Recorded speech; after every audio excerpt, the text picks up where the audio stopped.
لبیک اللہم لبیک لبیک لا شریک لک لبیک ان الحمد والنعمت لک والملک لا شریک لک لبیک اللہم لبیک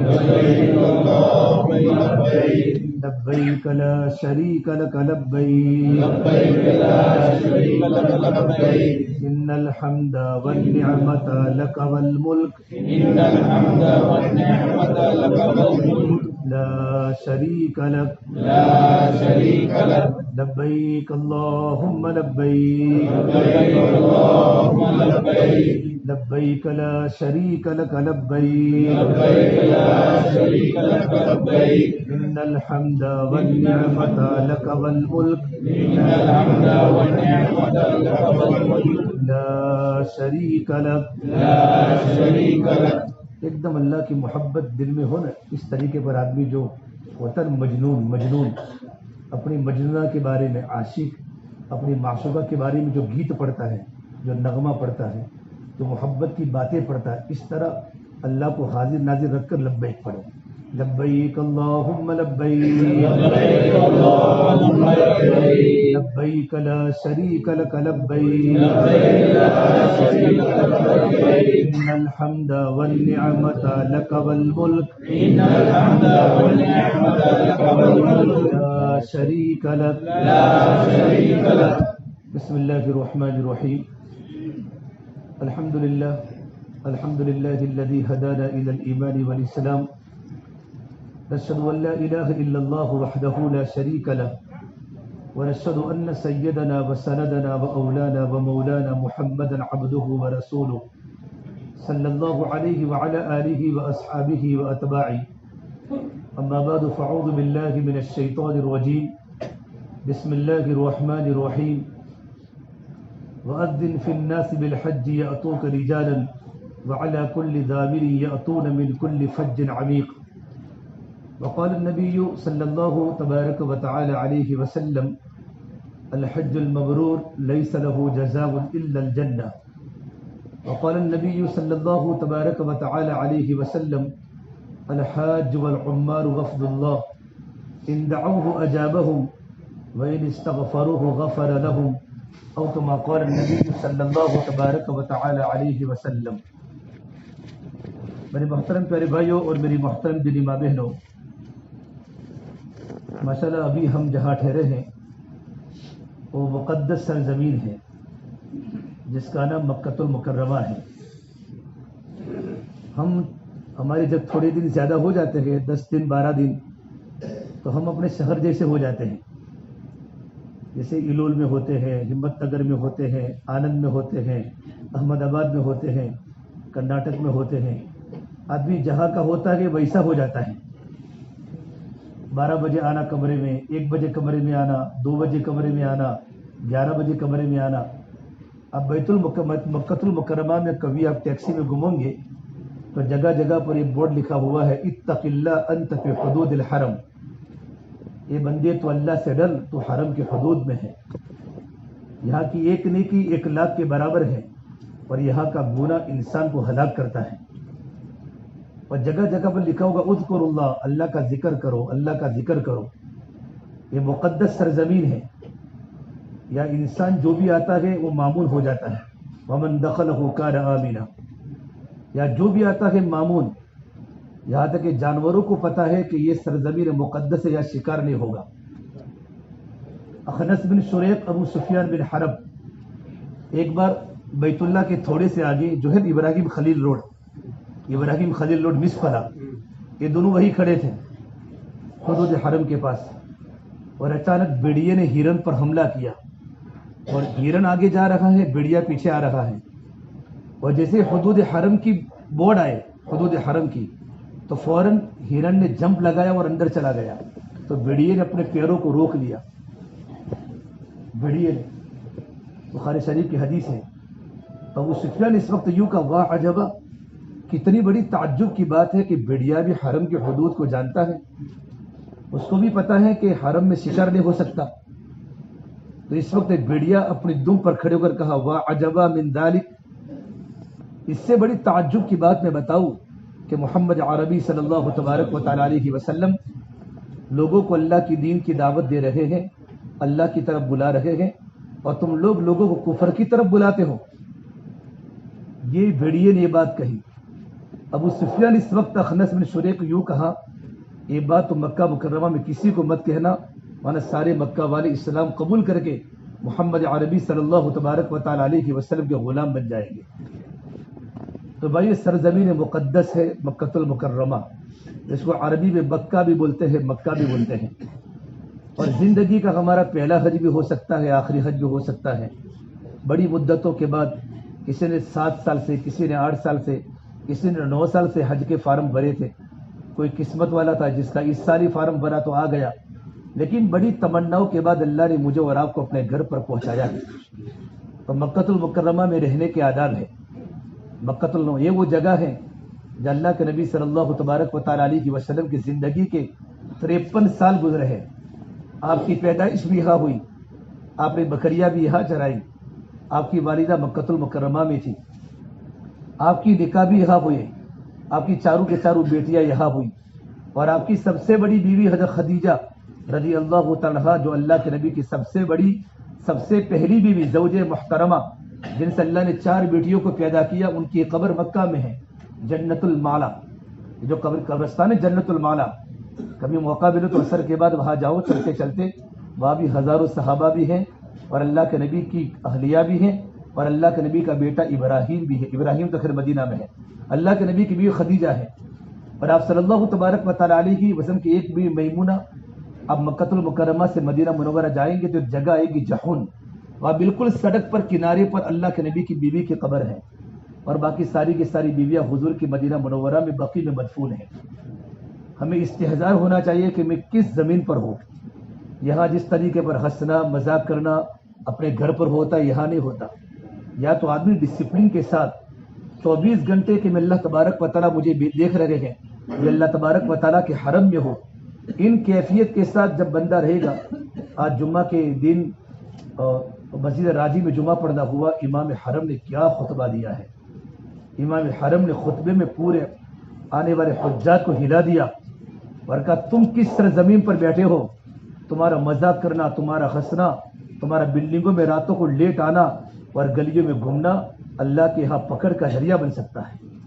تم حجاج کرام ہو, یہ حرم تمہاری خدمت میں. پھر مکہ والوں کو بھی کہا کہ پہلے مکہ والے جتنا حجاج کرام کا قافلہ آتا تھا تو مکہ والے اپنے گھروں پر ان کو کھلاتے تھے, ان کو پلاتے تھے. اب تو زمانہ بلڈنگوں والا ہو گیا, تو کہا مکہ والوں ان آنے والے مجمع کی خدمت کرو. فرمایا پھر عرفات کے میدان میں مزدلفہ میں لوگ اتنا کھلاتے اتنا پلاتے کہ آدمی تصور نہیں کر سکتا. پھر آنے والے حجاج کرام کو کہا کہ حج مبرور کس کو بولتے ہیں, کہ میں اس کی بات نہیں کروں گا ورنہ بات لمبی ہو جائے گی. ہمیں تو حج کے جو 5 دن ہے اس 5 دن پر بات کرنی ہے. سب سے پہلے ہمیں اس بات پر یقین کرنا چاہیے کہ میں کس جگہ پر بیٹھا ہوں. تو مکۃ المکرمہ میں رہنے کے آداب ہے. آدمی اگر آداب کو سمجھ کر زندگی گزارے گا تو حج کا فرض تو اتر جائے گا, لیکن اللہ تعالیٰ کی محبت ملے گی, اللہ کا تعلق ملے گا. حج مبرور جس کا بدلہ جنت کے سوا کچھ نہیں ہے. اللہ تعالیٰ مجھے اور آپ کو حج مبرور عطا فرمائے. جس وقت آپ کا حج کا فارم آیا اور آپ کامیاب ہوئے کہ بھئی میرا حج کے اندر میں کامیاب ہوا, سلیکشن میں کامیاب ہو چکا ہوں, تو بہت سے لوگوں نے مبارکبادی دی, اور آپ نے بہت سے رشتہ داروں کو فون کر کے کہا بھئی میرا آ گیا, میرا آ گیا, میرا آ گیا. تو بہت سے لوگوں کی آنکھوں میں آنسو آ جاتے ہیں کہ میں کتنے سال سے بھرتا ہوں, نہ معلوم میری مقدر کیوں لگی ہے. آپ جب ایئرپورٹ پر آئے تھے, ایئرپورٹ پر تو بہت سا مجمع آپ کو چھوڑنے بھی آیا تھا. پھر زیادہ چھوڑنا نہیں آنا چاہیے, بچوں کو عورتوں کو نہیں آنا چاہیے, گھر سے ہی الوداع کر لینا چاہیے. لیکن آئے تھے. لیکن جس وقت آپ اندر داخل ہوئے تو آپ کے بچوں کی آنکھوں میں بھی آنسو تھے, آپ کی بچیوں کی آنکھوں کے اندر بھی آنسو تھے. آنے والا مجمع ایک عجیب کیفیت کے ساتھ وہاں سے لوٹا تھا کہ باری طرح میرے ابو جا رہے, مجھے بھی تیرا گھر بتا دے, میرے چچا جا رہے ہیں, میرے ماموں جا رہے ہیں, مجھے بھی تیرے گھر کی زیارت کرا دے. آپ فلائٹ میں بیٹھے, آپ نے احرام کی 2 چادریں پہنی تھی, اور احرام کی 2 چادریں پہننے کے بعد آپ نے 2 رکعت نماز پڑھی تھی ٹوپی پہن کر, احرام کی چادر پہن کر. میں آپ کو عمرہ لوٹا کر, آپ نے عمرہ کیسے کیا آگے پہنچ جاتا ہوں. اور 2 رکعت نماز کے پڑھنے کے بعد آپ فلیٹ میں بیٹھے تھے، اور فلیٹ میں بیٹھنے کے بعد تھوڑی دیر کے بعد آپ نے عمرہ کی نیت کی تھی کہ اللہ میں عمرے کا ارادہ کرتا ہوں، آسان فرما، قبول فرما۔ آپ نے نیت کرنے کے بعد آپ نے فوراً 3 مرتبہ زور سے تلبیہ پڑھا تھا، مردوں نے زور سے پڑھا تھا، عورتوں نے آہستہ پڑھا تھا، لبیک اللہم لبیک لبیک لا شریک لک لبیک ان الحمد والنعمت لک والملک لا شریک لک۔ یہ تلبیہ کے پڑھنے کے بعد ساری کی ساری پابندیاں آپ پر عائد ہو گئی تھی۔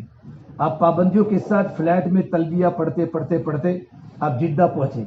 جدہ اترنے کے بعد آپ کی پاسپورٹ وغیرہ کی انکوائری ہونے کے بعد آپ مکۃ المکرمہ میں تلبیہ پڑھتے پڑھتے آئے۔ آپ کی اس بلڈنگ میں اپنے اپنے سامان کو رکھا، اور سامان کو رکھنے کے بعد اب یہاں سے تلبیہ پڑھتے پڑھتے حرم شریف پہنچے۔ آپ نے مسجد میں داخل ہونے کی دعا پڑھی، بسم اللہ الصلاۃ والسلام علی رسول اللہ اللہم افتح لی ابواب رحمتک۔ آپ دعا کے پڑھنے کے بعد اپنے حرم شریف میں داخل ہونے کے بعد آپ کی نظر جب کعبۃ اللہ پر پڑی، اور اپنے کعبہ پر پیاری نظر پڑتے آپ نے اللہ تعالیٰ کے سامنے التجا کی، رو رو کی دعا کی۔ میں نے 3 دن پہلے وہم باب عبدالعزیز اس کا کہ یمن کے عرب کو دیکھا، 70 سال نہیں بلکہ 81 سال کا بوڑھا۔ میں نے اس کو پوچھا بعد میں آپ کی عمر کتنی ہے؟ باب عبدالعزیز کے حرم شریف کے کعبۃ اللہ پر نظر پڑتے ہی اس نے عربی میں اشعار پڑھنا شروع کی۔ میں وہی کھڑا ہو گیا، یا اللہ میں تو بوڑھا ہو گیا، میری داڑھی کے بال بھی سفید ہو گئے، میری ابرو بھی سفید ہو گئی، اللہ کاش تو مجھے جوانی میں بلاتا تو میں تیرے گھر کے اتنے چکر لگاتا کہ اللہ تو بھی تعجب کرتا۔ یا اللہ میری ہڈیاں کمزور ہو چکی ہے، مولا میرے حاضر کو قبول فرما دے۔ آدھا گھنٹہ تڑپ تڑپ کے اللہ کے سامنے رویا، وہی بے ہوش ہو گیا۔ سارے شرطی پولیس والے جمع ہو گئے اور بوڑھے میاں کے اوپر پانی ڈالا، ان کو ہوش آ گیا۔ پھر عربی میں اشعار پڑھتے پڑھتے ایک حاجی جو ایک عاشق ایک معشوق کی محبت میں گھومتا ہے نا، تیرے کوچے اس بہانے مجھے دن کو رات کرنا، مجھے اس سے بات کرنا، مجھے اس سے بات کرنا۔ اللہ کی محبت میں وہ حاجی چلتا چلتا پھر میں نے ان کا ہاتھ پکڑا، پوچھا حضرت کم عمرک، آپ کی عمر کتنی ہے؟ کہ میری عمر 81 ہے۔ آپ کہاں کے ہو؟ کہ من الیمن، میں یمن سے ہوں۔ بالکل بوڑھا اور اتنی اللہ کی محبت میں سرشار ہوتے ہوتے ہوتے کعبۃ اللہ میں داخل ہوا۔ آپ لوگ بھی کعبۃ اللہ میں داخل ہوئے ہوں گے اور کعبہ پر پہلی نظر پڑھ کے دعا کی ہوگی، ہدایت کی دعا کی ہوگی۔ اس کے بعد آپ حجر اسود پر آئے ہوں گے، اور آنے کے بعد آپ نے وہاں طواف کی نیت کی ہوگی، اللہ میں عمرے کا طواف کرتا ہوں، آسان فرما، قبول فرما۔ اور آپ نے حجر اسود کا استقبال کیا ہوگا بسم اللہ اللہ اکبر کر کے، پھر آپ نے استلام کیا ہوگا بسم اللہ اللہ اکبر وللہ الحمد۔ آپ نے پہلا بوسہ دے کر کعبۃ اللہ کا طواف کیا ہوگا۔ آپ نے احرام کی چادر کا دہنا کندھا کھلا رکھا ہوگا 7 چکروں میں، اور آپ نے شروع کے 3 چکروں میں آپ نے رمل کیا تھا۔ آپ نے پہلا بوسہ دے کر آپ نے طواف کیا۔ طواف میں آپ کعبۃ اللہ کو دیکھتے نہیں تھے بلکہ آگے دیکھ کر چلتے تھے۔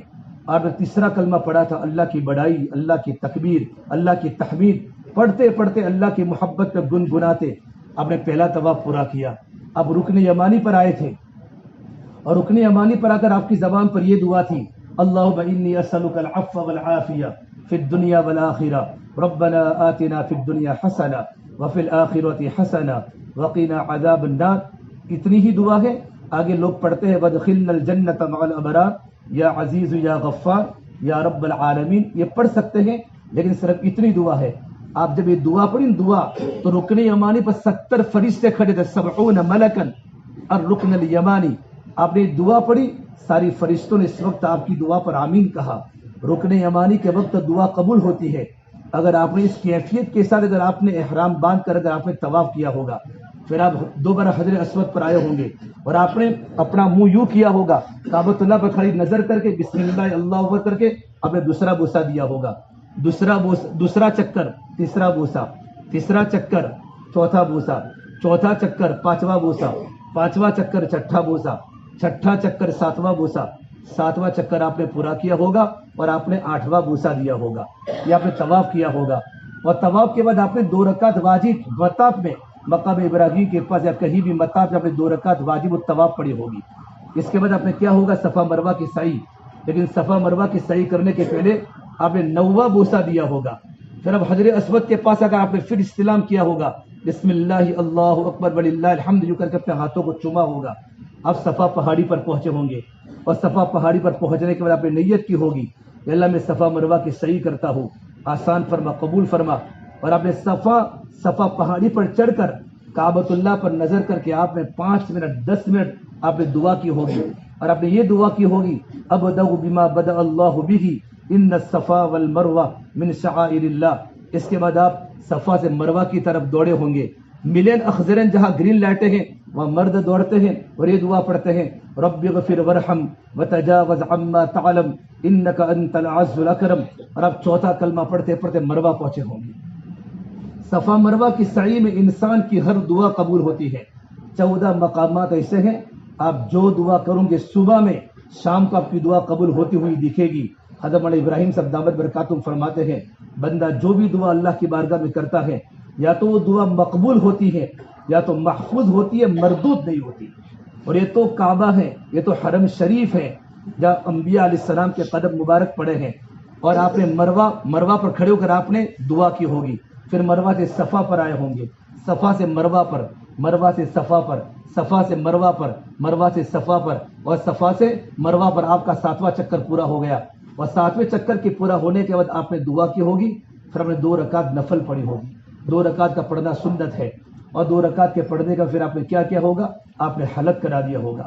اور ہماری جو مستورات ہیں، ہماری مستورات، انہوں نے ایک پوروے کے برابر بالوں کو کاٹا ہوگا۔ شوہر اپنی بیوی کے بال کو کاٹ سکتا ہے، ایک عورت دوسرے عورت کے بال کو کاٹ سکتی ہے، یوں کر کے ہمارا احرام نکل گیا ہوگا۔ یہی تو ہوا تھا ہمارا عمرہ، اور عمرہ کے مکمل ہونے کے بعد ماشاءاللہ ہم اپنی بلڈنگ میں تھے، اللہ نے جب بھی موقع دیا ہم نفلی طواف کرتے رہے، نفلی طواف کرتے رہے، نفلی طواف کرتے کرتے کرتے اب ہمارا حج کے دن شروع ہو چکے ہیں۔ حج کے دن تو عید کے دن سے ہی شروع، حج کے مہینے 5 ہے، الحج اشہر معلومات، لیکن جن دنوں میں حج کے ارکان ادا کیے جاتے ہیں وہ 5 دن ہے۔ الحمدللہ اب 7ویں ذی الحجہ کو عشاء کی نماز کے بعد ہمارا معلم ہم کو یہاں سے لے جائے گا۔ ہمارا حج جو ہے وہ حج تمتع ہے۔ کون سا حج ہے؟ حج تمتع ہے، اور حج تمتع میں پہلے عمرہ کیا جاتا ہے، اور عمرہ کے کرنے کے بعد احرام کی چادر اتارنے کے بعد آدمی کی ساری پابندیاں ہٹ جاتی ہیں، اور حج کے دنوں میں انسان حج کا احرام باندھتا ہے۔ 7ویں ذی الحجہ کو آپ کا معلم آپ کو مغرب میں کہہ دے گا، بس آپ کی بلڈنگ کے آگے کھڑی ہو جائے گی اور کہے گا کہ جلدی تیار ہو جاؤ اور بس میں بیٹھ جاؤ۔ آپ مغرب کی نماز کے پہلے غسل وغیرہ سے فارغ ہو جاؤ۔ غسل وغیرہ سے فارغ ہونے کے بعد میری طرف دیکھو، میری طرف بھائی دیکھو، برابر فائدہ ہوگا، کام آئے گا۔ نہیں اب بیٹھ جاؤ۔ 7ویں ذی الحجہ کو آپ کو کیا کرنا کہ عصر کی نماز کے بعد تمام کے تمام ساتھی غسل وغیرہ سے فارغ ہو جاوے، اپنی ضرورت کے بالوں کو نکال دے، ناخن وغیرہ کاٹ دے اور بدن کے میل کو برابر نکال دے، اور آپ کو احرام کی صرف 2 چادریں پہننی ہے۔ کیا پہننی ہے؟ احرام کی 2 چادریں پہننی ہے، اور احرام کی 2 چادریں پہننے کے بعد آپ کو نیت نہیں کرنی، جیسے اپنے کپڑے بدل دیے اور احرام کی 2 چادریں پہننی۔ جب آپ عشاء کی نماز کے بعد آپ کی بس میں بیٹھ جاوے تو بس میں بیٹھتے ہی آپ کو نیت کرنی ہے کہ اللہ میں حج کا احرام باندھتا ہوں، میرے لیے آسان فرما، قبول فرما۔ کیا نیت کروں گے؟ آسان فرما، قبول فرما، یہ آپ کو نیت کرنی ہے۔ اس کو فوراً آپ کو 3 مرتبہ کیا پڑھنا ہے؟ تلبیہ پڑھنا ہے۔ حج کے 3 فرض ہے۔ حج کا پہلا فرض احرام باندھنا، اور احرام کے 2 فرض ہے، نیت کرنا، تلبیہ پڑھنا، لبیک اللہم لبیک لبیک لا شریک لک لبیک ان الحمد والنعمت لک والملک لا شریک لک۔ 3 مرتبہ مرد زور سے تلبیہ پڑھے، اتنا زور سے نہ پڑھے کہ بس گونج جاوے، بلکہ اپنی سیڑھ پر آواز آوے، اور ہماری مستورات کیا پڑے گی؟ آہستہ تلبیہ پڑے گی۔ جیسے آپ نے حج کی نیت کر لی بس میں بیٹھتے ہی، اور آپ نے 3 مرتبہ تلبیہ پڑھ لیا، آپ پر ساری کی ساری پابندی لگ جائے گی۔ پابندی تو آپ سب کو پتا ہے کہ مرد کا چہرہ کھلا رہے گا، مرد کا سر کھلا رہے گا، اس کی پیر کی ابری ہوئی ہڈی کھلی رہے گی، نہ خوشبو کھا سکتے ہیں، نہ خوشبو پی سکتے ہیں، نہ خوشبو سونگھ سکتے ہیں۔ اچھا بدبو، کوئی بیڑی پیتا ہے؟ بیڑی پی سکتے ہیں، اس سے کہ بیڑی کے اندر کیا ہے؟ بدبو ہے، خوشبو۔ البتہ سگریٹ نہیں پی سکتے، 135 تمباکو نہیں کھا سکتے، دیسی تمباکو، بودالال تمباکو کھا سکتے ہیں، سابر کاٹا والا ہے نا، بودالال تمباکو کھا سکتے ہیں، جن میں خوشبو نہیں ہو سکتا وہ چیز۔ لیکن احتیاط کرے، ہم سے کسی کو تمباکو سے کسی کو تکلیف نہیں پہنچتی، لیکن بیڑی سے لوگوں کو تکلیف پہنچتی ہے، تو بھی کم کرے۔ البتہ بالکل کھانے کی شرعی اعتبار سے گنجائش ہے۔ خوشبو دیکھو، آپ جاؤں گے عرفات کے میدان ہے تو بہت سے لوگ فروٹی آپ کو دیں گے، آئس کریم کھلائیں گے، بہت سارے حاجی ماشاءاللہ کھاتے پیٹ بھر کے، حالانکہ آئس کریم میں خوشبو ہوتی ہے، آج کل کی جو آئس کریم ہوتی ہے وہ خوشبو والی ہوتی ہے، احتیاط کرے بہت، اس کے بڑے بڑے مسائل بعد میں پیدا ہوتے ہیں، پیٹ کی چکر میں سب کچھ نہ کھا لے، جن چیزوں میں خوشبو ہوتی ہے، ہاں پکی ہوئی خوشبو کھا سکتے، جیسے بریانی میں پکی ہوئی خوشبو ہے وہ تو وہ کھا سکتے ہیں، سالن میں کوئی لبنی وغیرہ ڈال دیا خوشبو ہے لیکن سالن کھا سکتے ہیں، البتہ نہ خوشبو لگا سکتے ہیں، نہ خوشبو سونگھ سکتے ہیں، نہ خوشبو کو کھا سکتے ہیں، نہ پی سکتے ہیں، بات سمجھ میں۔ اس کے علاوہ ہمارا ناخن نہیں کاٹ سکتے، ہمارا میل نہ نکلے، گرمی کا موسم ہے، اگر آپ کو غسل کرنا ہے تو صرف پانی بہا لے، اور پانی بہانے کے درمیان صابن کو استعمال نہ کرے، خوشبو والا صابن کو استعمال نہ کرے، ہم میل نہ نکالے، پسینہ آیا ہمارے پاس رومال ہے تو چہرے پر رومال کو رکھ لے، لیکن رومال کو یوں کر کے زیادہ نہ لوچے تاکہ اندر سے میل نکل جاوے، اس کا احتیاط کرے۔ ہماری مستورات کے بڑے بڑے بال ہوتے ہیں تو جوئے، گرمی کے موسم میں جوئے زیادہ لگ جاتی ہیں تو جوؤں کو مار نہیں سکتے، بال کو توڑ نہیں سکتے، اگر داڑھی کے بال یوں کر کے برابر چہرہ نہیں دھونے کا، بس سمجھ میں، اس طریقے پر چہرے کو ملنے کا کہ داڑھی کے بال میں پانی پہنچ جاوے لیکن بال نہ ٹوٹے، اور اگر کبھی ٹوٹ بھی گیا تو کوئی گھبرانے کی ضرورت نہیں ہے، ایک آدھ 2 ریال کیا کر لیں گے، صدقہ کر لیں گے، یہ ہماری پابندیاں ہیں۔ اس کے علاوہ حدود حرم میں آپ مینا میں جاؤں گے، وہاں درخت وغیرہ ہیں تو درخت کے پتوں کو، گھاس کے پتوں کو توڑ نہیں سکتے، شکار نہیں کر سکتے، خیر یہ تو شکار تو نہیں ہوگا لیکن پہلے زمانے میں شکار ہوتے تھے۔ اس کے علاوہ جو قرآن کریم کی جو پابندی ہے، فمن فرض فیہن الحج فلا رفث ولا فسوق ولا جدال فی الحج، آدمی اچھا اپنی بیوی سے، جو انسان، جو مرد اپنی بیوی سے جس طرح بات کرتا رہتا ہے، یہ حج کے 5 دنوں میں احرام کی حالت میں جب تک احرام ہے، احرام کی پابندیاں ہیں، اپنی بیوی سے اس طرح کی کوئی بات نہ کرے، کوئی بات نہیں۔ جب بیوی سے بات کرنے کی اجازت، بیوی سے بات تو کر سکتے ہیں، بات تو کر سکتے ہیں، اس طرح کی بات نہیں کر سکتے جو مرد اپنی بیوی سے بات کرتا ہے، خلوت کی باتیں، تخلیہ کی باتیں، جس سے آدمی کی شہوت بڑھ کے، اس طرح کی بات نہیں کر سکتے، ورنہ مرد اپنی بیوی سے بات کر سکتا ہے، بہت سے لوگ عورتوں سے بات ہی نہیں کرتے، عورتوں سے بات کرنے کی برابر اجازت ہے، ورنہ بیچاری عورت پریشان ہو جائے گی۔ بہت سے لوگ رمضان کے مبارک مستورات ہیں، اس کے علاوہ آدمی اپنی زبان سے کوئی اس طرح کی باتیں نہ کرے جس سے لوگوں کو تکلیف پہنچے، حج کے موسم میں جھگڑا نہ کرے، جھگڑا تو اس سے بھی اللہ کو ناپسند ہے، بھائی دیکھو بلڈنگ میں رہ کر بھی کبھی جھگڑا نہ ہوئے، اگر ہم سے ایک مرتبہ حرم میں جھگڑا ہو گیا، حرم میں بہت ڈرنے کی بات ہے، اللہ تعالیٰ کی نگاہ میں سب سے بدترین آدمی وہ ہے جو جھگڑا کرنے والا ہے۔ مسلمان جھگڑا نہیں کرتا، مسلمان تو صبر کرتا ہے، زندگی ہماری صبر کے ساتھ گزرے، کوئی تکلیف پہنچاوے ہم صبر کریں، اخلاق وہ نہیں ہے ہم کسی کو تکلیف نہ پہنچاوے، اچھے اخلاق وہ ہے ہم دوسروں کی تکلیف پر صبر کریں۔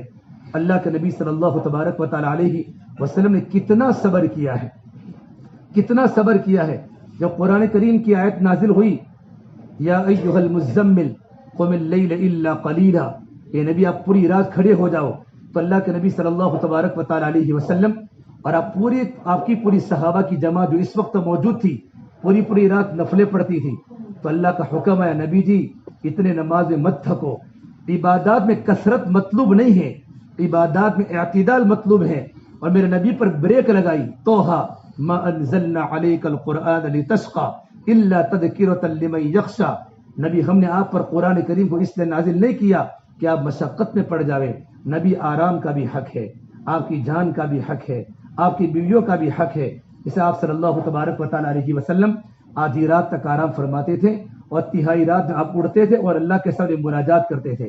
میرے نبی نے تبلیغ میں زور لگایا، جب مکۃ المکرمہ کی سرزمین پر زمانے جاہلیت میں حج کے قافلے آتے تھے، اللہ کے نبی صلی اللہ تبارک و تعالی علیہ وسلم نے نبوت کے پہلے سارے حج کیے، نبوت کے بعد اپنے سارے حج کیے ملت ابراہیم پر، ابراہیم علیہ السلام کی ملت پر، اور اس وقت زمانے جاہلیت میں عرب کا پورا مجمع حج میں آتا تھا، لیکن اس وقت رسومات بہت، خرافات بہت بڑھ گئے تھے، کعبۃ اللہ کا لوگ ننگا طواف کرتے تھے۔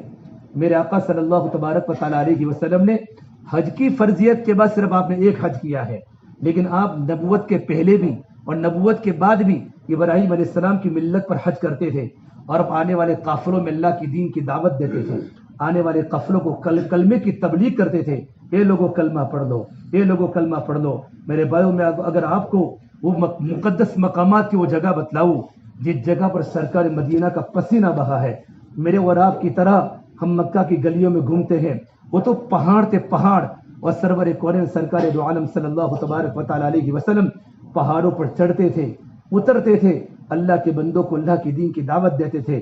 جیسے ہم جاتے ہیں بلڈنگوں میں، جیسے میں بلڈنگ میں آیا، آپ ہماری بلڈنگ میں آئے، اللہ کے نبی اس وقت زمانے میں خیمے لگتے تھے، خیمے، عرب کے قافلے یمن سے آتے تھے، ملک شام سے آتے تھے، سارے عرب کے قافلے آتے تھے، اللہ کے نبی صلی اللہ تبارک و تعالی علیہ وسلم سارے مشرکین تھے، اب ان کے خیمے میں جاتے فرماتے من ینصرنی، کون میری مدد کرے گا، کون مجھے ٹھکانہ دے گا تاکہ میں اللہ کے بندوں کو اللہ کے دین کی دعوت بچاؤں۔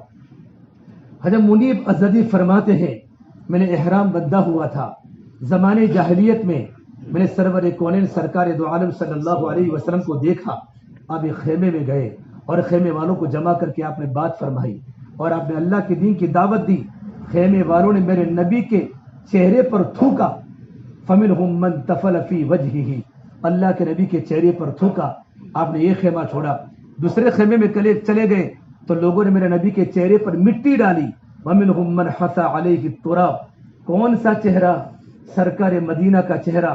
قرآن نے میرے نبی کے چہرے کی قسم کھائی ہے، والضحى، اے نبی تیرے روشن چہرے کی قسم، واللیل اذا سجا، تیری سیاہ زلفوں کی قسم، ما ودعک ربک وما قلا، تیرا رب تجھے کیسے چھوڑ سکتا ہے، وللآخرۃ خیر لک من الاولی، نبی جی آخرت دنیا سے بہتر ہے، ولسوف یعطیک ربک فترضی، آپ اے میرے محبوب پروردگار عالم، آپ کی قربانیوں پر اور آپ کے رونے و دھونے کی بنیاد پر میرا اللہ آپ کو اتنا دینے والا ہے کہ نبی جی آپ راضی ہو جائیں گے۔ بھائیو، آپ کی بلی میں جو پروگرام ہوتے ہیں، ڈاکٹر صاحب ہیں، ہمارے ماسٹر شکیل صاحب ہیں، اور ہمارے جو ذمہ دار علماء کراتے ہیں، آپ غنیمت جانو، ایک انسان کی زندگی بدلنے کا ذریعہ۔ پرسوں میں یمن والوں کی بلڈنگ، سارے کے سارے یمن کے عرب 750 عرب جمع تھے، ان میں بات کی، یمنی یوں پھوٹ کے روئے ہیں کہ مولوی صاحب ہم تو یہاں کام بھی کرتے ہیں لیکن ہم نے اللہ کے نبی کی زندگی کی ہم نے قدر نہ کی، سرکار مدینہ نے اس سرزمین پر جو کام کیا ہے، آپ کا پسینہ بہا ہے، ہم اللہ سے توبہ کرتے ہیں، اپنی زندگی کو صحیح گزاریں گے۔ میں نے کہا تم تو یمنی ہو، تم تو صحابہ کی اولاد ہو، اور میرے نبی نے فرمایا الایمان یمان والحکمت یمانیہ، ایمان تو یمن والوں کا ہے اور حکمت تو یمن والوں کی ہے، انتم کہ تم نے اللہ کے نبی کی محنت کو چھوڑ دیا، یمن کے قافلے والوں، پوری دنیا یہاں عرب کی آ رہی ہے، تم ان کے پاس جاؤ، ان کا حج صحیح ہو جاوے، زندگی گزارنے کا طریقہ صحیح کیسے ہو جاوے۔ تو میرے بھائیو، میرے آقا صلی اللہ تبارک و تعالی علیہ وسلم نے جب تبلیغ میں زور لگایا، اتنا زور لگایا، آپ کا کھانا پینا بند ہو گیا، تو اللہ نے میرے نبی کو روکا اور کہا لعلک باخع نفسک الا یکونوا مؤمنین، اے نبی تیرے آنسو ہمیں دیکھے نہیں جاتے، نبی کہیں ان لوگوں کے ایمان قبول نہ کرنے کی وجہ سے کہیں تیری جان ہلاکت میں تو نہ ڈال دے، فلا تذهب نفسک علیہم حسرات، اے نبی تیرے آنسو ہمیں دیکھے نہیں جاتے، تیرا رونا ہمیں دیکھا نہیں جاتا، تیرا تڑپنا ہمیں دیکھا نہیں جاتا۔ اللہ کے نبی فرماتے ہیں، اللہ فرماتے ہیں وَلَقَدْ نَعْلَمْ أَنَّكَ يَضِيقُ صَدْرُكَ بِمَا يَقُولُونَ، نبی ہم جانتے ہیں تیرا سینہ تنگ ہو رہا ہے ان مشرکین مکہ کے گالیوں کی وجہ سے، لیکن نبی غم نہ کر، تبلیغ تو کر، اتنی نہ کر کہ تو کھانا پینا بھی بھول جاوے۔ لیکن جب اخلاق کی باری آئی، صبر کی باری آئی، تو اللہ نے پہلے میرے نبی پر شاباشی دی، نون والقلم وما یسطرون ما انت بنعمت ربک بمجنون وانک لعلی خلق عظیم، اس نون کی قسم، اس قلم کی قسم جو قلم لکھتا ہے، میرے نبی تم مجنون نہیں ہو، اے نبی تیرے اخلاق عظیمہ کی قسم، اے نبی تیرے اخلاق عظیمہ کی قسم۔ اللہ نے اخلاق کم کرنے کا نہیں کہا، بلکہ یوں کا نبی اور آگے بڑھ، کتنا بڑھ، وَاخْفِضْ جَنَاحَكَ لِمَنِ اتَّبَعَكَ مِنَ الْمُؤْمِنِينَ، نبی جی ایمان والوں کے سامنے اپنے پر کو جھکا دے، ایمان والوں کے سامنے اپنے پر کو جھکا دے۔ بھائی انسان کو پر نہیں ہوتے، پر تو پرندے کے ہوتے ہیں، قرآن نے پر کہا ہے، جب پرندہ جب زخمی ہوتا ہے اور پرندے کو گولی لگتی ہے تو پرندہ زبان حال سے یوں کہہ رہا ہے اب تو میں کسی کام کا نہیں ہوں، اب تو مجھے ذبح کر لے۔ اے سرکار مدینہ، اگر مکہ میں دین کو پھیلانا ہو صبر بھی کرنا پڑے گا، تکلیف کو برداشت کرنا پڑے گا، آہ کرنا لبوں کو سی، عشق ہے دل لگی نہیں، سینے پہ تیر کھائے جا، قدم آگے بڑھائے جا، یعنی زبان حال سے کہہ دے کہ تو ستائے جا۔ میرے بھائیو برداشت کرنا پڑتا ہے، برداشت کرنا پڑتا ہے۔ ہمارا پورا قافلہ مینا میں جائے گا، ہمیں برداشت کرنا پڑے گا۔ نبی صبر کر، بلکہ تکلیف پہنچانے والے کو کہہ دے ادھر آ ستمگر، ہنر آزمائے تو تیر آزما، ہم جگر آزمائے۔ لوگ تکلیف دیتے رہے، نبی تو مسکراتا جا، لوگ کانٹے بچھاتے رہے، نبی تو دعا دیتے جا۔ یہ میرے نبی کی زندگی ہے۔ اس سے میرے بھائیو اس سرزمین پر مسلمان جھگڑا نہیں کرتا۔ چھوٹی چھوٹی باتوں میں مجھے سونے کی برابر جگہ نہیں ملی، مجھے یہاں جگہ نہیں ملی۔ زبان کا کاٹا وہ خطرناک تیر ہے جو دل کو توڑ دیتا ہے۔ یہ زبان پھول بھی ہے، یہ زہر بھی ہے، یہ شہد بھی ہے، یہ تریاق بھی ہے، یہ محبت بھی ہے، یہ نفرت بھی ہے۔ جب زبان محبت کے ساتھ چلتی ہے، خاندان آباد ہو جاتے ہیں، گھر آباد ہو جاتے ہیں، بلڈنگ میں مختلف علاقوں کے لوگ بھائی بھائی بن جاتے ہیں۔ یہی زبان جب کڑوی بن جاتی ہے تو سنگ مرمر کے مکان بھی کانٹے دار صحرا بن جاتے ہیں اور گھروں میں رونے کی آوازیں شروع ہو جاتی ہے۔ اسے میرے بھائیو صبر سے زندگی گزارو۔ آپ کو بس میں بیٹھنے کے بعد آپ کو کیا کرنا ہے؟ اسی وقت آپ کو نیت کرنی ہے۔ آپ جب نیت کریں گے اس کے بعد آپ پر ساری کی ساری پابندیاں لگ جائے گی۔ اب پابندی آپ تلبیہ پڑھتے پڑھتے لبیک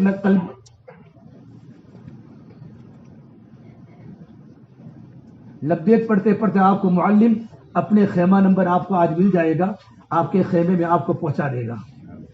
آپ کا جو آپ کا خیمہ نمبر ہوگا کون سا ہے؟ کون سا ہے؟ آگے 15-16 ہو، سب آگے۔ ٹھیک ہے جو بھی ہو آپ کو سب کو مل جائے گا۔ آپ کے خیمہ نمبر میں آپ کو وہاں خیمے میں جاؤں گے تو سارے مرد ایک خیمے میں سوئیں گے، ساری مستورات ایک خیمے میں سوئے گی، سارے مرد ایک خیمے میں، ساری مستورات ایک خیمے میں۔ اور خیمے میں سونے کی جگہ کتنی ہے؟ جتنی قبر میں سونے کی جگہ ہوتی ہے۔ قبر میں سونے کی جگہ کتنی ہے بھائی؟ بس وہاں جا کر خیمے پر قبضہ نہ کر دے، یہ تو میری بیوی کی ہے، یہ تو میرے بھائی کی ہے۔ نہیں، ایک دن 3 دن رہنا ہے، پہلا دن، اخیر کے 2 دن، جتنی جگہ ملے آپ آرام سے سو جائیں گے اور آپ کو ایسی نیند آئے گی انشاءاللہ کبھی کہ تصور نہیں کیا ہوگا۔ خیمے میں آپ کو، خیمے واٹر پروف ہے، بارش آئے تو اندر پانی نہیں، اندر ایئر کنڈیشن ہے، بہترین قسم کے گدے ہیں۔ حجاج کرام کی خدمت کے لیے یہاں کی حکومت ہر طرح کی سہولتیں مہیا کی ہے۔ مینا میں جاؤں گے، ایسے مینا میں نمازیں آپ کو پڑھنی تھی 5، لیکن معلم آپ کو جلدی لے جائے گا تو کتنی نمازیں آئے گی آپ کی؟ 6 آئے گی۔ فجر آئے گی، ظہر آئے گی، عصر آئے گی، مغرب آئے گی، عشاء آئے گی اور دوسرے دن کی 9ویں ذی الحجہ کی فجر آئے گی۔ آپ کو مینا میں کیا کرنا ہے؟ ایک تو مینا میں آپ کو 5 نمازیں جماعت کے ساتھ پڑھنی ہے۔ مینا میں ایک مسجد خیف، جس مسجد میں 70 نبیوں نے نماز پڑھی ہے، اور بعض علماء نے لکھا ہے کہ 70 نبیوں کی قبریں اس مسجد کے نیچے ہیں، لیکن آپ کو مسجد خیف میں آپ کو نہیں جانا، کیونکہ مسجد دور ہوگی، خیمہ دور ہوگا، آپ کو بھٹکنے کا خطرہ ہے۔ اپنا خیمہ چھوڑ کر ہمیں کہیں نہیں جانا۔ جس طرح آپ لوگ اپنی بلڈنگ میں نماز پڑھتے ہیں جماعت کے ساتھ، آپ کے پاس مولانا بھی ہے، امام صاحب بھی ہے، وہی اذان کر کے آپ کو 5 کے 5 6 کے 6 نمازیں آپ کو مینا کے خیمے کے اندر پڑھنی ہے۔ اس کے علاوہ آپ کے پاس وہاں بیانات بھی ہوں گے علماء کے، وہی آپ کے خیمے کے اطراف میں، تو بیانات کے اندر بھی بیٹھے اور اللہ کی تسبیح پڑھے، سبحان اللہ، اللہ کی تحمید پڑھے، الحمدللہ، تکبیر پڑھے، اللہ اکبر، اور لا الہ الا اللہ تحلیل پڑھے، اپنے تسبیحات کو پوری کرے، قرآن کی تلاوت کرے، اپنے معمولات کی پابندی کرے اور دعاؤں کا اہتمام کرے۔ ایک کام یہ کرنا ہے جو میں آپ کو بتاتا ہوں، اگر اپنے یہاں کے جو ساتھی ہیں، آپ کے خیمے کے اوپر لکھا ہوگا آپ کا کون سا برج اپنے خیمے کے پاس پڑتا ہے، 4-5 ساتھی عقل مند جو میپ کو جانتے ہو اور جو راستوں سے واقف ہو، وہ لوگ کیا کریں، اس دن تم پورا دن فری ہو، عبادات کے ساتھ ساتھ 5-6 ساتھی وہاں سے باہر نکلے اور اپنے خیمے کے پاس میں کون سا خیمہ نمبر کا ہے، پیچھے کون سا خیمہ ہے، آگے کون سا خیمہ ہے، ان کے فوٹو پاڑ دے اور ایک خیمہ نمبر اپنی کاپی میں لکھ دے، اگر اپنے پاس پاکٹ والا پٹا ہے تو، اور کون سا برج اپنے اوپر پڑتا ہے، اور وہاں سے جمرات کے جانے کا راستہ جانے کا کون سا پڑتا ہے، آنے کا راستہ کون سا پڑتا ہے، اور وہاں سے طواف زیارت کرنے کا راستہ کون سا پڑتا ہے۔ دیکھو میں جو کہتا ہوں اس پر عمل کرو گے تو آپ کہیں بھٹکو گے نہیں۔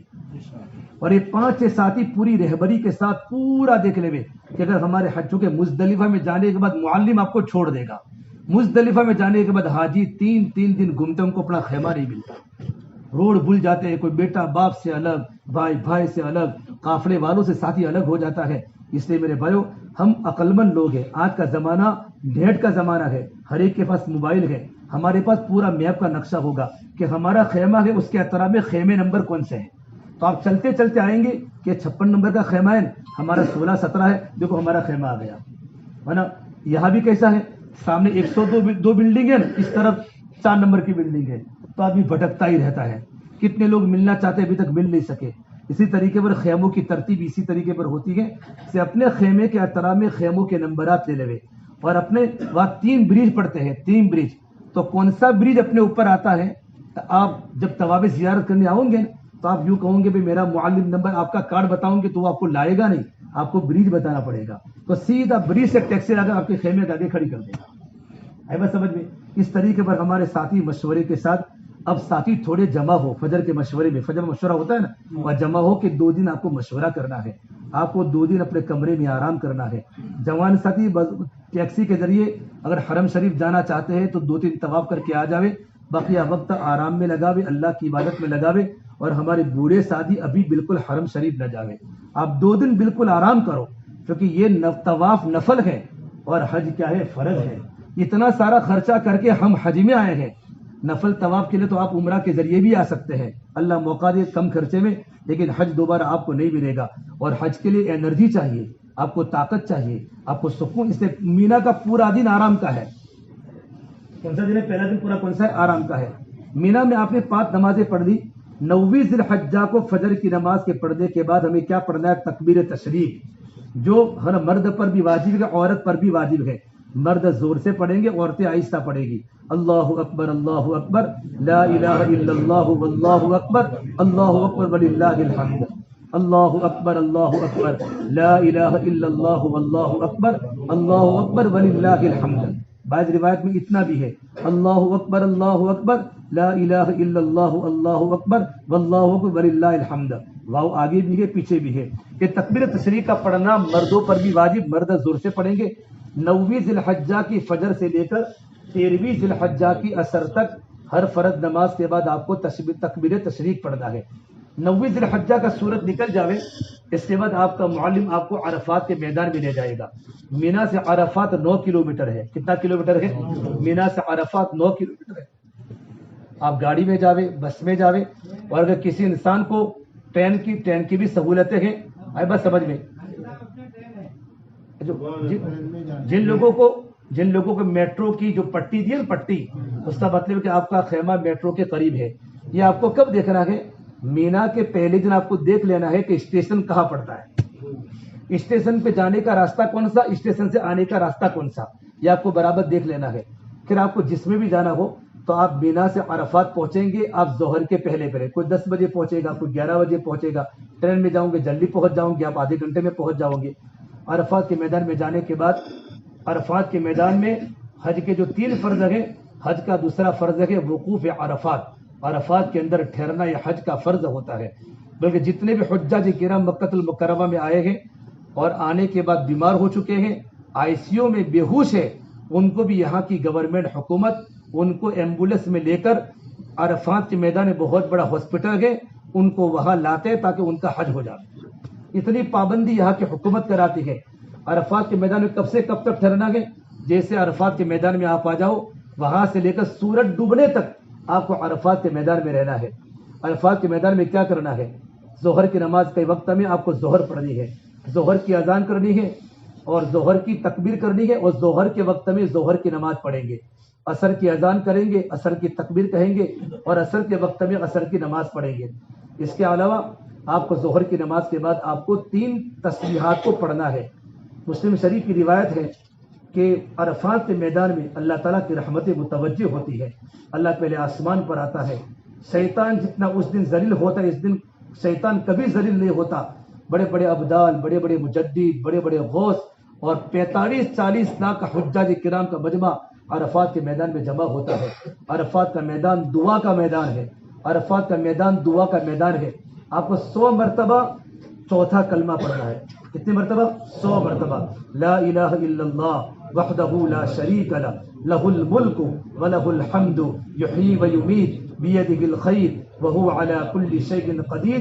آپ کو کلمے کے ترجمے بھی معلوم ہو، عقیدے کے ساتھ کلمہ پڑھنا ہے، اللہ تیرے سوا کوئی معبود نہیں، تیرا کوئی شریک نہیں، تمام تعریفیں تیرے لیے ہیں، تو ہی زندہ کرتا ہے، تو ہی موت دیتا ہے، تو ہر چیز پر قادر ہے. یہ حج مبرور کی علامت ہے کہ بندہ وہاں عرفات کے میدان میں صرف توحید کے ساتھ جاوے، اللہ تیرے سوا کچھ نہیں ہے.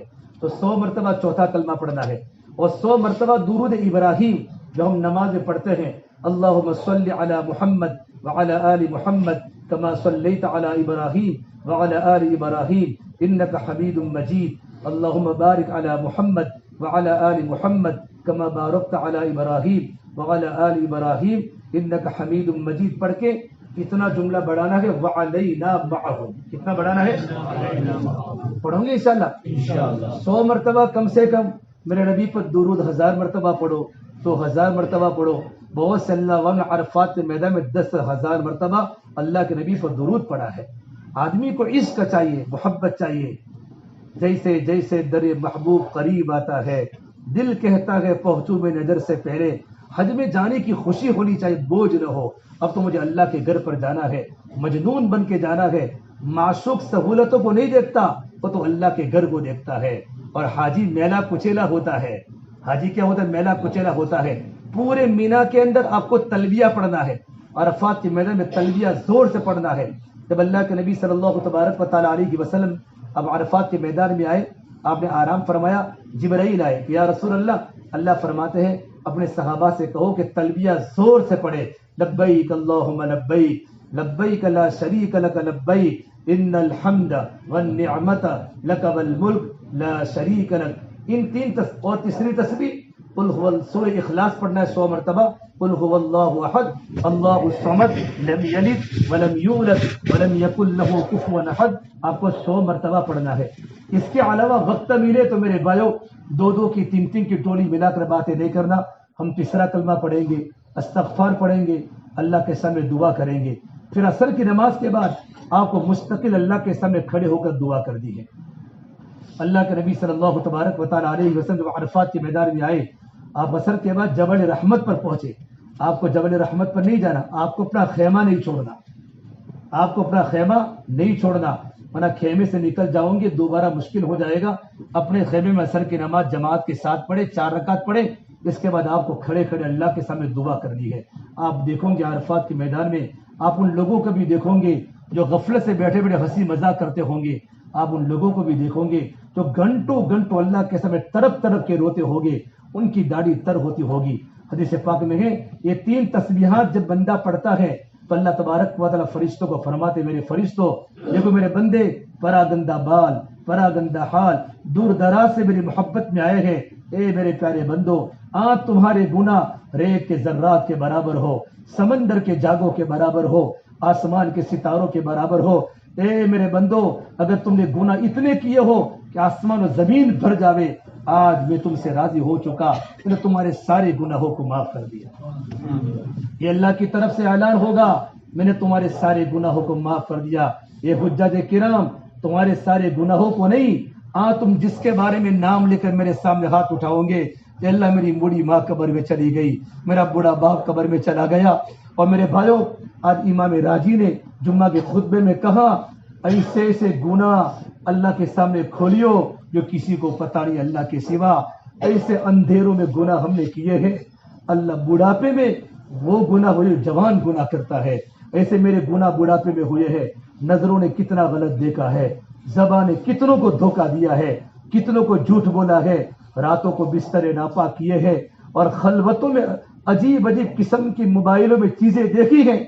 بیوی کو پتہ نہیں، بچوں کو پتہ نہیں، لیکن پروردگار عالم کو سب کچھ پتہ ہے.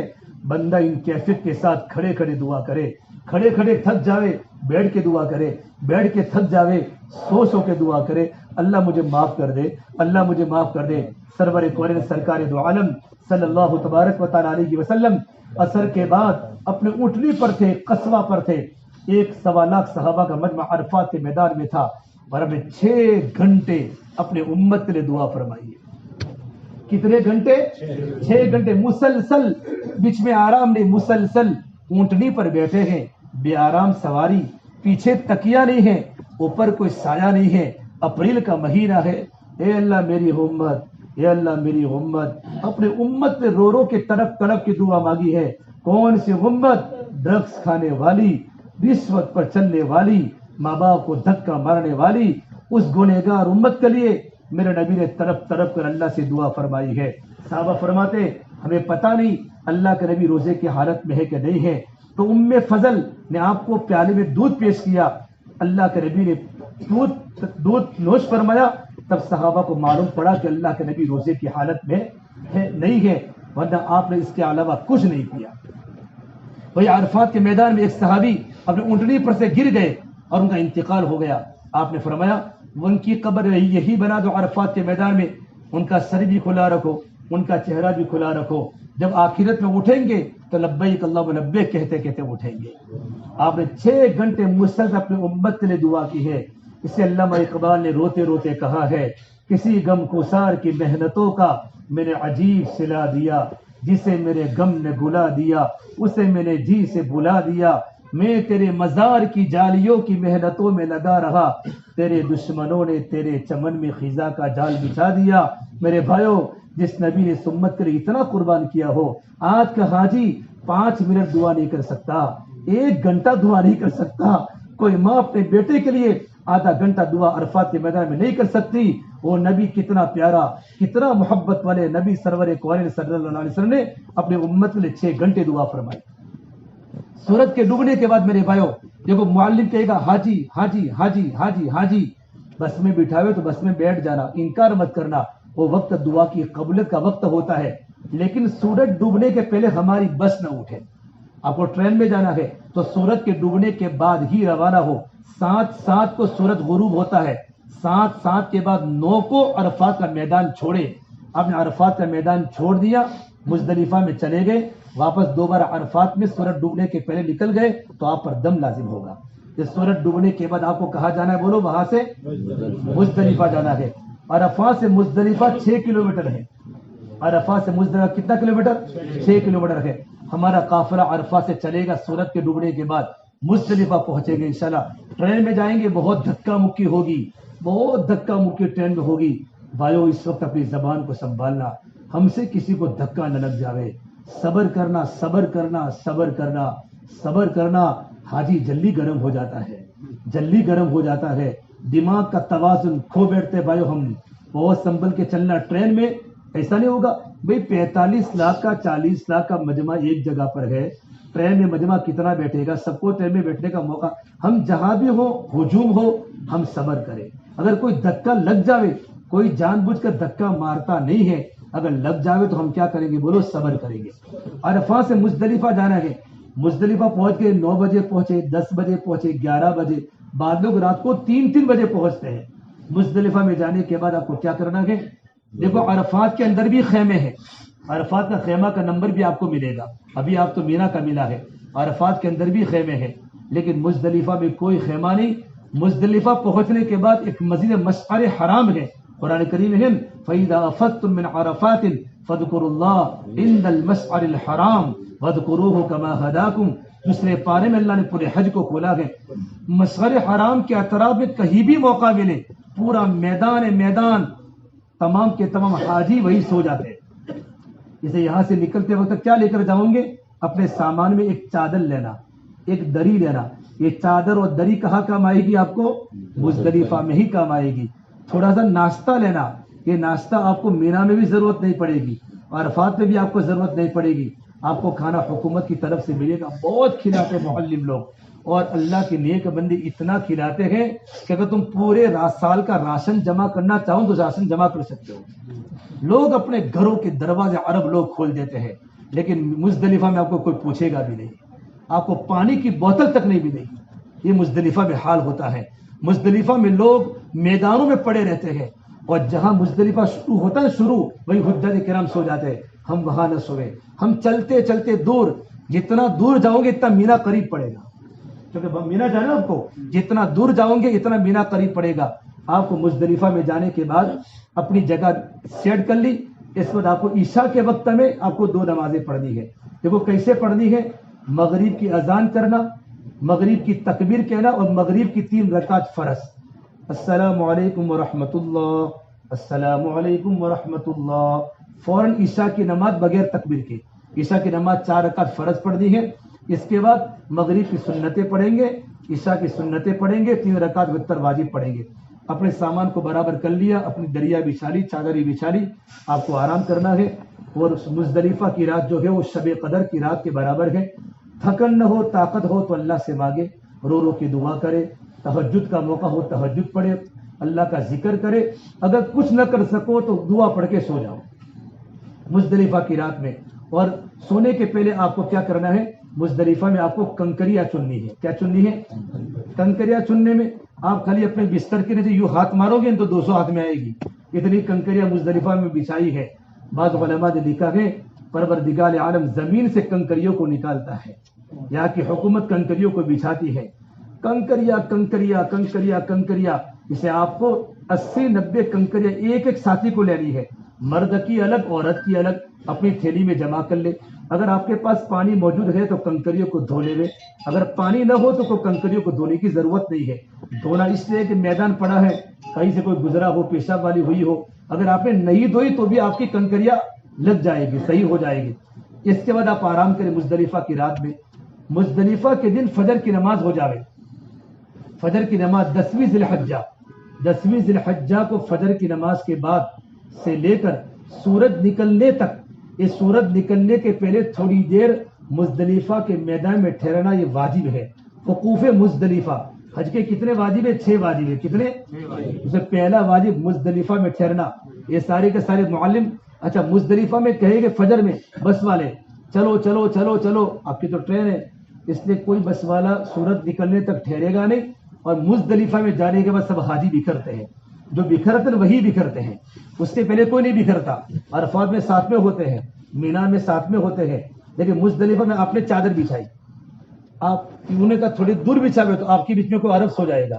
اٹھوں گے تو سب الگ الگ ہوں گے، پھر میرے ساتھی کہاں گئے سب ادھر ادھر. آپ کا پورے خیمے کے ساتھی سب ایک ہی جگہ پر چادر بچھاوے. بات سمجھ میں آ رہی ہے؟ اور اتنا احتیاط کرنا، چلتے چلتے جہاں ٹوائلٹ ہو وہی بچھائیو. کیا بچھاؤں گے؟ ہاں آپ کے خیمے میں تو آپ کو ٹوائلٹ ملے گی، مینا میں ملے گی، عرفات میں. لیکن مزدلفہ میں ٹوائلٹ ہے لیکن دور دور ہے. بہت سارا مجمع ہے میدان میں پڑا ہوا، تو آپ کو دیکھیں بھائی ٹوائلٹ قریب ہے تو آپ کو وضو کرنے میں، پیشاب وغیرہ کرنے میں آسانی ہو جائے گی اور آپ اپنی چادر کو بچھا لیں. 10ویں ذی الحجہ کو سورج کے نکلنے کے بعد، مزدلفہ میں ٹھہرنے کے بعد سورج نکلنے کے بعد آپ کو کہاں جانا ہے؟ مینا. آپ نے اگر راستہ پہلے سے دیکھ لیا ہوگا تو آپ کو معلوم پڑے گا بالکل مینا قریب ہے. مزدلفہ اور مینا ملا ہوا ہے، مزدلفہ اور مینا ملا ہوا ہے. لیکن اگر خیمہ تھوڑا دور ہوتا ہے خیمہ تو تھوڑا چلنا پڑتا ہے. اور مینا میں جانے کے بعد سیدھے اپنے ٹینٹ پر آوے. کہاں آوے؟ اپنے خیمے میں آوے. آنے کے بعد 5-10 منٹ آرام، تھوڑا آرام کرے، تھکے ہوئے ہو. اس کے بعد جو پہلا کام کرنا ہے، اچھا تلبیہ پڑھتے پڑھتے آوے. 8ویں ذی الحجہ کو پورا دن لبیک پڑھنا ہے. عرفات میں لبیک پڑھنا ہے، مزدلفہ میں لبیک پڑھنا ہے. لبیک پڑھتے پڑھتے آپ کو مینا جانا ہے. اپنے خیمے میں جانے کے بعد 7 کنکریوں کو لے. کیا لے؟ 7 کنکریاں لے، زیادہ 10-12 لے. اگر کوئی کنکری فیل ہو جاوے تو 15 کنکریاں لے لے. اور ان کنکریوں کو لے جانے کے بعد سیدھا آپ کو جانا ہے بڑے شیطان کو کنکری مارا. اس دن 3 کام کرنے ہیں. پہلا کام کرنا ہے شیطان کو کنکری مارا، بڑے شیطان کو. نمبر 2 قربانی کرنا. نمبر 3 حلق کرنا. آپ جیسے اپنے خیمے سے نکلو گے تو جمرات کی ترتیب یہ ہے کہ آدمی کہیں سے بھی جائے گا تو پہلے چھوٹا شیطان آئے گا. کون سا آئے گا؟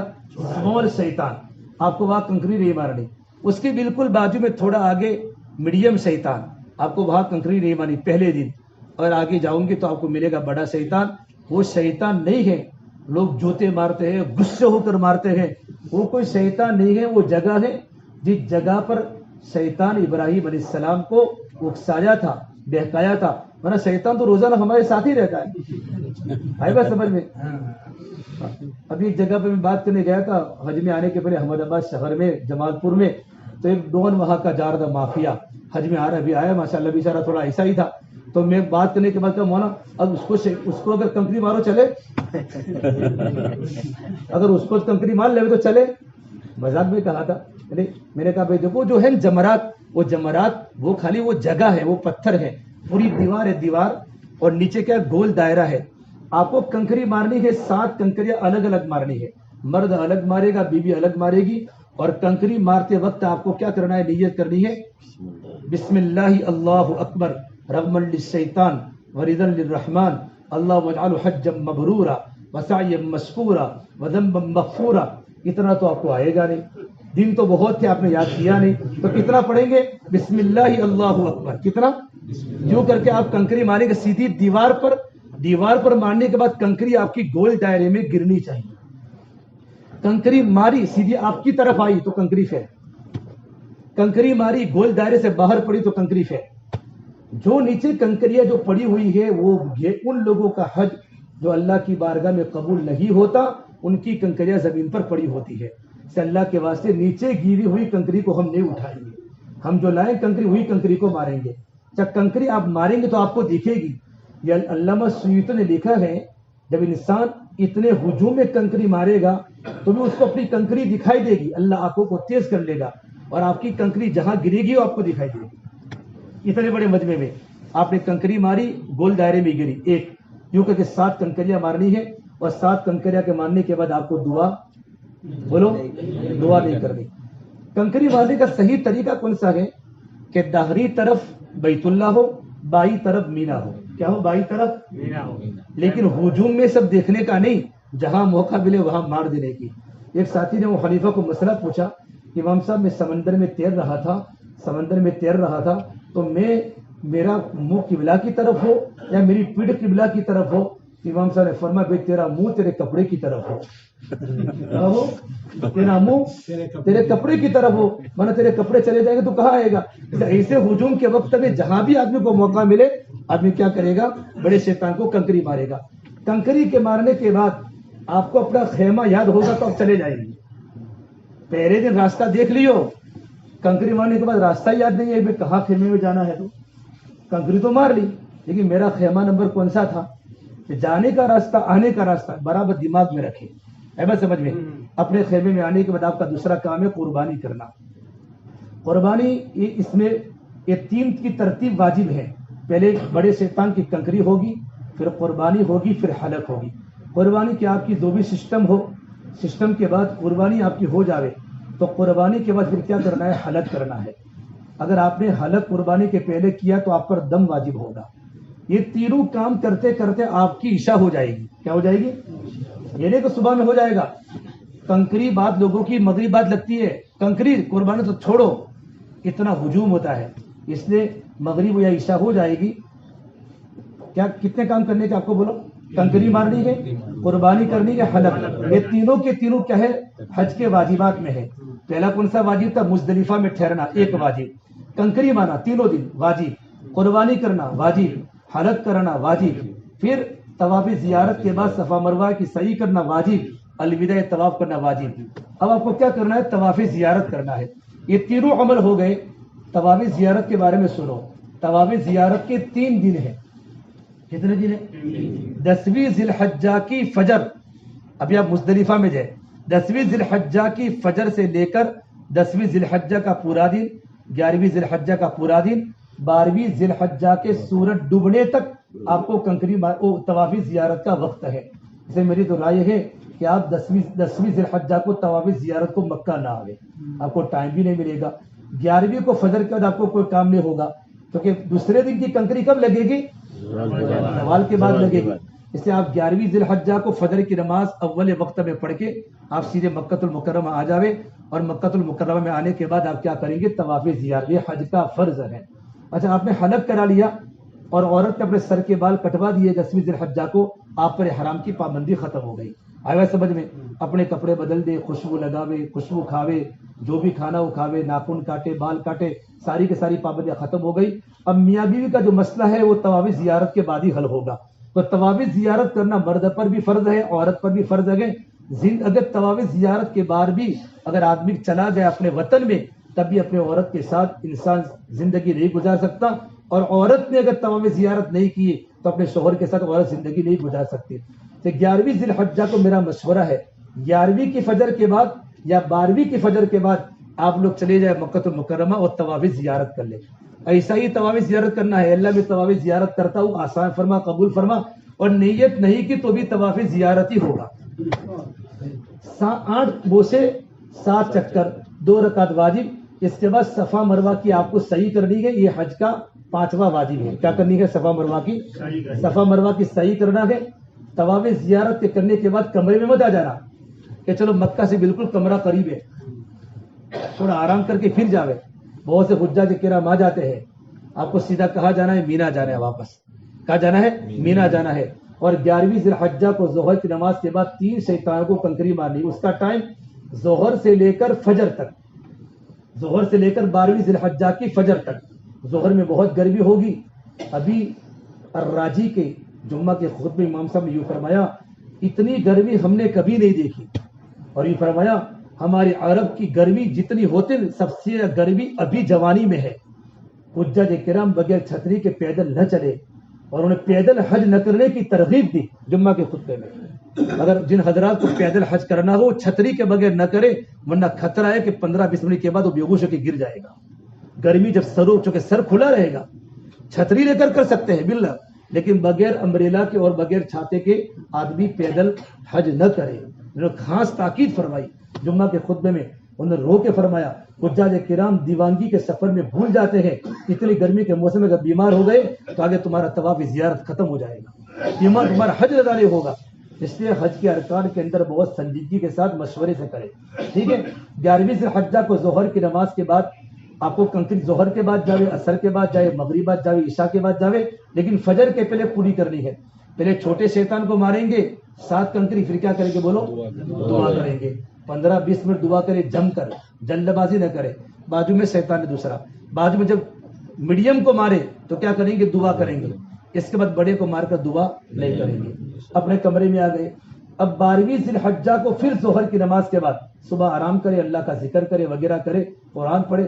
ظہر کی نماز سے لے کر پھر 13ویں ظہر کی نماز کے بعد آپ کیا کریں گے؟ اس کا ٹائم بھی 13ویں ذی الحجہ کی فجر تک ہے. چھوٹے شیطان کو ماریں گے, دعا کریں گے. میڈیم کو ماریں گے, دعا کریں گے. بڑے کو مار کر دعا نہیں کریں گے. 12ویں ذی الحجہ کو مغرب کے پہلے آپ کی کنکریاں پوری ہو گئی تو آپ اپنے عزیزیہ میں واپس آئے. بالکل قریب پڑے گا, چلتے چلتے بھی آ سکتے ہیں. بالکل عزیزیہ قریب پڑتا ہے, اپنا جمرات آ جاوے. لیکن اگر مغرب ہو گئی, عشاء ہو گئی, اور 13ویں ذی الحجہ کی فجر بھی کہا ہو گئی, مینا میں ہو گئی, اپنے خیمے کے اندر یا مینا کے میدان میں ہو گئی, تو آپ کو 13ویں ذی الحجہ کی رمی کرنی پڑے گی. 13ویں ذی الحجہ کے رمی کا وقت ظہر کے بعد نہیں ہے, بلکہ 13ویں ذی الحجہ کے رمی کا وقت 13ویں کی فجر سے لے کر مغرب تک. اسی طریقے پر 3 شیطانوں کو رمی کرنی ہے. پہلے چھوٹے کو کرنی ہے, دعا کرنی ہے. دوسرے کو کرنی ہے, دعا کرنی ہے. پھر بڑے شیطان کو کنکری مارنے کے بعد دعا نہیں کرنی. پھر آپ اپنے کمرے میں آ جائیں گے, بہت تھکے ہوئے ہوں گے ماشاءاللہ, اور آنے کے بعد 1 دن آرام کریں گے. 2 دن کے بعد پھر بسیں چالو ہوگی. آرام کرنے کے بعد پھر جب تک مکہ المکرمہ میں رہے آزاد نہ ہو جائے. حج کے بعد لوگ آزاد ہو جاتے ہیں. چلو خرید و فروخت میں یہ مارکیٹ میں, وہ مارکیٹ میں, یہ مارکیٹ میں نہیں, بھی مکہ میں رہ کر نفلی طواف حج کے بعد خوب کرے. حج کے بعد راتوں کو وہاں رہے, تہجد کے موقع پر بیت اللہ میں رہے. اللہ کی رحمتیں برستی ہے. حرم اس وقت بہت خالی ہوتا ہوگا, آئی بات سمجھ میں. طواف زیارت کے وقت میں یہاں کے لوگ کہتے ہیں کہ نیچے بھی طواف زیارت کے بعد صفا مروہ کی صحیح جو ہوگی, اگر حلق کرانے کے بعد اگر طواف زیارت کرو گے تو کون سے کپڑوں میں ہوگا, اور حج کی صحیح کون سے کپڑوں میں ہوگی؟ سلے ہوئے. لیکن کوئی انسان 10ویں ذی الحجہ کو ڈائریکٹ مزدلفہ سے سیدھا چلا جائے طواف زیارت کرنے کر سکتا ہے, کیونکہ ٹائم شروع ہو چکا 10ویں ذی الحجہ سے. تو آپ اس وقت کس میں کریں گے؟ احرام کی حالت میں کریں گے, رمل بھی کریں گے, استوا بھی کریں گے, اور احرام کی چادروں کے اندر صفا مروہ کی صحیح کریں گے. اب مکہ میں جب تک آپ رہیں گے, اس کے بعد جب آپ کو مکہ سے مدینہ منورہ جانا ہوگا, جو لوگ جلدی آئے ہوں گے ان کو مکہ سے ڈائریکٹ گھر جانا ہوگا, تو اخیر میں الوداعی طواف کرنا ہے. اخیری دن میں الوداعی طواف کا مطلب یہ ہوتا ہے طواف وداع, کہ میں اس کے بعد مجھے حرم میں آنے کا موقع نہیں ملے گا. آدمی حرم شریف میں جاوے, الوداعی طواف کرے, روتے روتے طواف کرے, اور آدمی کی کیفیت عجیب ہو. ایک آدمی جب اپنے گھر کو چھوڑتا ہے تو آدمی کی دل کی کیا کیفیت ہوتی ہے, یہ تو اللہ کے گھر کو چھوڑنا, دوبارہ تیرے گھر پر آنے کا موقع ملا کہ نہیں ملا. اللہ کے نبی صلی اللہ تبارک و تعالیٰ علیہ وسلم جب مکہ سے ہجرت کر کے جب مدینہ منورہ جا رہے تھے, آپ بار بار مکہ کو دیکھ, اے اللہ تو یہ گھر تو کتنا محترم ہے, اگر میری قوم اگر مجھے نہ نکالتی میں کبھی نہ نکلتا. آپ کی آنکھوں میں ٹپ ٹپ آنسو, علماء نے لکھا ہے اللہ کے نبی کی سب سے بڑی قربانی بیت اللہ کو چھوڑنا ہے، اور صحابہ کی سب سے بڑی قربانی اللہ کے نبی کی صحبت کو چھوڑنا ہے۔ اسے میرے بھائیو، الوداع طواف کرنے کے بعد، الوداع طواف میں صفا مروہ کی صحیح نہیں ہے، خالی الوداع طواف کرنے کے بعد 2 رکعت پڑھنے کے بعد آدمی جب وہاں سے نکلے پھر دوبارہ بیت اللہ کو دیکھے، پھر روے، آنکھوں میں آنسو بہاوے، پھر چلے، پھر دوبارہ آنکھوں میں آنسو بہاوے، روکے چلے، جب گیٹ سے باہر نکل جاوے پھر وہاں کھڑے کھڑے اللہ سے دعا کرے کہ اللہ تو نے مجھے دوبارہ کعبۃ اللہ دکھا دے، ایسا نہ ہو میرے گناہوں کی نحوست کی بنیاد پر میں ہمیشہ کے لیے محروم ہو جاؤں۔ اپنی نسلوں کے لیے اور اپنی اولادوں کے لیے اللہ سے مانگے اللہ تو مجھے دوبارہ بیت اللہ کو دکھا دے۔ اس وقت ہمیں مدینہ منورہ جانا ہے انشاءاللہ، کبھی مدینہ منورہ کے سفر کے بارے میں کبھی موقع ملے گا کہ مدینہ میں کیا آداب ہے، مدینہ منورہ میں کیا کرنا ہے، ہم مدینہ منورہ زندگی کیسے گزاریں گے، یہ باتیں انشاءاللہ آپ کے سامنے کبھی بھی آ جائے گی حج میں آنے کے بعد۔ لیکن حج میں آنے کی اتنی ساری باتیں تھیں، پروردگار عالم ہمیں باتوں پر عمل کرنے کی توفیق عطا فرمائے۔